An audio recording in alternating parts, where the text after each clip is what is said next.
The pallid sun sank beneath the iron-gray horizon, casting long, creeping shadows over the town of Bloomington, Minnesota. Suburban tranquility marred by an insidious underbelly of darkness. Grace Donovan, a silhouette against the fading twilight, watched from a distant hilltop, her sea-green eyes mirroring the unease of the town she was about to infiltrate. Grace wasn't the typical, hard-boiled detective born from noir films. Instead, she wore her kindness like a cloak, her smiles a balm for wounded souls. Yet, hidden beneath her open-hearted nature was a steely core, tempered in the flames of psychological torment that time hadn't managed to extinguish. Her gaze fell upon the imposing structure of Hawthorne Hospital, a monolith of cold, silent stone.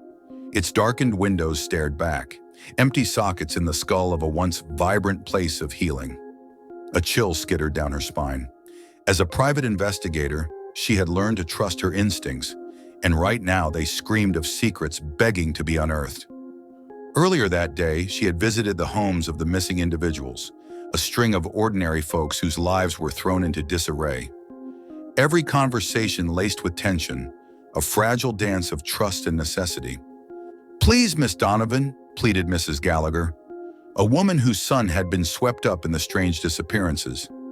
"They say it's a runaway case, but my Timmy isn't like that. He had dreams, ambitions, then he took a job at that damned hospital." The hospital, it echoed ominously in each conversation. It was an undercurrent of unspoken fear, the connection that yanked Grace into the murky depths of the case. As twilight deepened, she stood in front of Hawthorne's imposing gates, the unvoiced traumas of her past whispering their cold breath in her ear. The hospital was a metaphorical mirror, reflecting the very shadows that had once shackled her life. But she was not the same fragile girl who crumbled under the weight of manipulation. She was a beacon of resolve, driven by a burning desire for retribution, for justice. The gate creaked open as she pushed it, the metallic groan echoing her determination. The whispers of her past mingled with the hushed silence of the hospital, creating a symphony of impending revelation. The secrets of Hawthorne Hospital awaited her, and she was ready to listen. Stepping into the threshold, she welcomed the darkness, not with fear, but with a sense of purpose. The oppressive silence of Hawthorne Hospital swallowed Grace whole as she tread lightly through the darkened halls. Shadows draped the sterile walls, twisting familiar shapes into grotesque forms that danced in the meager moonlight seeping through the barred windows. The echoes of hurried footsteps, whispered diagnoses, and life-altering decisions hung in the air, a spectral remainder of what once was. Each room she peeked into was a relic of the past. Abandoned hospital beds, their once pristine white sheets now layered with a fine dust, stared back at her like gaping, hollow eyes. The scent of antiseptic was replaced by a musty odor that clung to the back of her throat, a morose reminder of the hospital's heyday. Among the relics, she noticed bizarre apparatuses, their purpose lost to time. Glass tubes filled with a luminescent blue liquid, glimmering under the pallid moonlight. Metal boxes adorned with dials that suggested an arcane purpose. Among these discarded antiques, a small vial caught her attention, its contents labeled Cerebral Nectar. The name resonated with her, sparking a flicker of memory from a conversation with a trembling nurse. "They give us something, a supplement," she had stammered, her hollowed eyes wide with fear. "Makes us see things, feel things."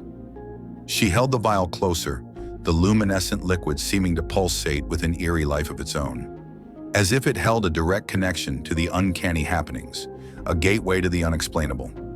The deeper she delved, the more the hospital revealed its labyrinthine nature. Corridors twisted and turned, leading to spaces that seemed untouched by human presence. Yet an eeriness clung to the atmosphere, a sense of anticipation that sent prickles down her spine. Her past, a cruel master that held her captive for long, began to morph, taking the shape of these alien surroundings. The psychological shadows that had once loomed over her now took a physical form. The hospital was an external embodiment of her internal terror, each darkened corner a cruel reminder of her past. The whispers from her childhood echoed in the silent corridors, the hospital seemingly coaxing her demons to the surface. But instead of retreating, she found herself leaning into the discomfort. For she was no longer a victim, but a beacon in the dark, fueled by revenge and a desire for the truth. She was standing at the precipice of a newfound mystery, her determination unwavering. She had embraced the spectral whispers of Hawthorne Hospital, ready to face the unknown horrors and the echoes of her past. As she ventured deeper into the bowels of Hawthorne Hospital, the passages seemed to draw in around her, shadows curling with cryptic intent. The ominous silence of the abandoned wing was soon punctuated by the quiet hum of activity. Strains of hushed conversation drifted towards her, a language not known yet eerily familiar.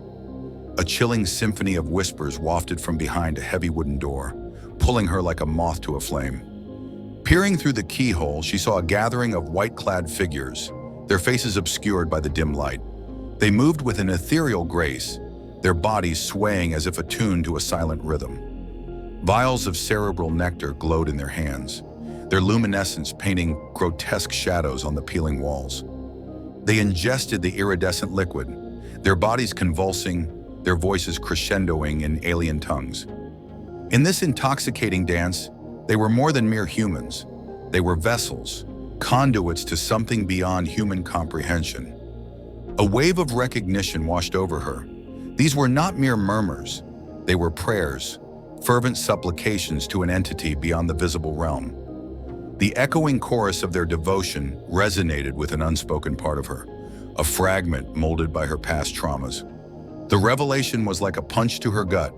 The slave traders, the disappearances, and the hospital were merely the face of a cosmic horror that thrummed at the edges of reality. This unearthly deity was the puppeteer, the hospital staff its marionettes, their wills lost in the heady delirium of the cerebral nectar. Caught between the real and the surreal, her investigation morphed into a mental struggle. The terrifying specter of her past collided with the newfound cosmic terror. Yet amid the pandemonium, she felt an unexplainable draw towards the chaos. An invisible thread linked her past manipulation to this bizarre cult. Her years of psychological torment felt like a twisted preparation, a prelude to this inevitable communion. She was not a mere observer, she realized, but an integral part of this cosmic play. She stood at the crossroads of fear and fascination. Her past trauma, once a shackle, has now become her guiding light, pushing her deeper into the mysterious allure of the dark deity. The hospital's chilling secret has been unveiled, paving the way for the climax of her journey. In the pulsating heart of the Hawthorne Hospital, Grace Donovan came face to face with the orchestrator of the cosmic dance, Dr. Lawrence Thorne. His visage was a study in ecstasy and madness, the man long replaced by a fervent disciple of the cosmic entity. "Miss Donovan," his voice resonated in the room, echoing off the stone walls. "You've wandered far from the path, yet I believe this was always your destination, wasn't it?" The room was dominated by an immense mural, a depiction of their deity in all its grotesque grandeur. Its multitude of eyes seemed to bore into her, the void in them reflecting her own journey, one of pain, resilience, and an ever-present quest for vengeance. In Thorne's outstretched hand, the cerebral nectar shimmered ominously. "Drink, Miss Donovan. Witness the might of the Old One. Take your revenge on the world that dared to hurt you." Revulsion twisted within her, followed by a strange curiosity. Her past and present, her fears and desires were all converging at this single point. She looked at Thorne, his eyes aflame with the deity's power. Then she looked at the vial, its glow pulsating in sync with the rhythm of her heartbeat. And within that moment, she understood. Her life struggles, her traumatic past, her quest for revenge were leading her to this singular destiny. She accepted the vial, her fingers brushing against Thorne's. The cold glass held an otherworldly warmth, humming with the promise of unending knowledge and power. She raised the vial, her sea-green eyes reflecting the eldritch glow. "I am not your victim, Thorne," she declared, her voice steady, her resolve unwavering. "I am not your puppet." And with that, she downed the liquid, the otherworldly nectar burning a path down her throat. She felt a shudder pass through her, followed by an expansion, a vast, terrifying understanding that stretched her consciousness to its limits and beyond. In her surrender, There was not defeat, but an embrace of the void and her place within it. Grace Donovan, once a victim, then a fighter, now transformed into a harbinger, an emissary of the dark deity. As her senses returned, she found herself standing alone. Thorn was gone, his purpose fulfilled, and she, now a part of the cosmic machinations, was ready to shape her destiny. She was now an avatar of cosmic power, an entity fueled by her past, ready to navigate the vastness of the cosmic horror she had willingly joined.